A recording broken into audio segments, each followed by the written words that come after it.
వారిది కడప. మన లైవ్ చూస్తారు.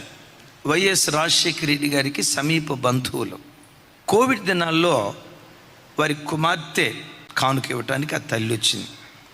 ఆ తల్లి చెప్తూ మా నాయనమ్మ ఆర్సీఎం బ్యాక్గ్రౌండ్. కొంతమంది ఆర్సీఎం అంటంతో అదొక రకంగా ఆర్సీఎం వాళ్ళ అని వెకిలిగా అంటారు. ఆ ఆర్సీఎంలో ఉన్న మా నాయనమ్మ భక్తి గురించి చెప్తా. 70 సంవత్సరాల వయసులో ఉన్న మా నాన్నమ్మ రోజుకొచ్చి 5 గంటల నుంచి 7 గంటల ప్రార్థనలో గడిపిద్దయ్యా. 8-9 ఆ ప్రాంతంలో 2-3 న్యూస్ పేపర్లు ముందు వేసుకుంటుందయ్యా. న్యూస్ పేపర్లు వేసుకొని ఏం చేస్తుంది? వార్తలు చదువుతూ ఉంటుందా? నో. ఆ న్యూస్ పేపర్లో పలానా అబ్బాయి సంతోష్ కనపడట్లేదు. ఆ వార్త చదివింది అనుకోండి, వెంటనే మోకరించిద్దట.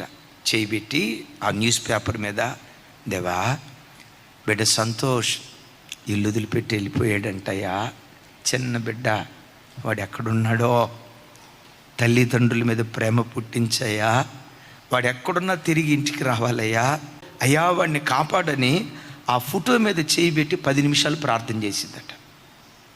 నేను అట్లాగే చూస్తున్నాను. అమ్మ, న్యూస్ పేపర్ చదువుతా ప్రార్థన చేసిద్దా?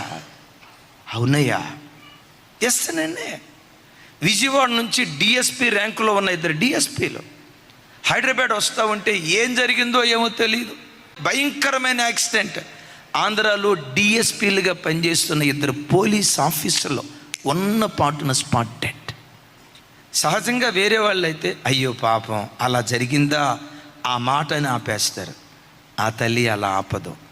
ఇన్ఫర్మేషన్ ఇంటర్సెషన్గా మారుస్తుంది, రిపోర్ట్ రిక్వెస్ట్గా మారుస్తుంది.